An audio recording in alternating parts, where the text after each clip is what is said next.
Hi everyone, in this video I'm going to let you know the ways to transfer from OKX to Metamask wallet account. So for that case, you have to go and log in into your OKX account. When you're logged in, from the bottom right, click on assets.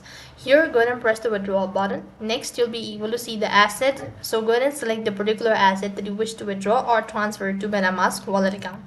Then you'll be able to select the withdrawal procedure. So whether it's on-chain, fiat, or all that. So go ahead and select Onchain. After that, you need to go ahead and enter the receiver's address. So exit out of your OKX, log in into your MetaMask, select the asset that you want to receive and copy the wallet address. And right on this page, paste in the wallet address, enter the exact amount and initiate the transaction by tapping on the submit button.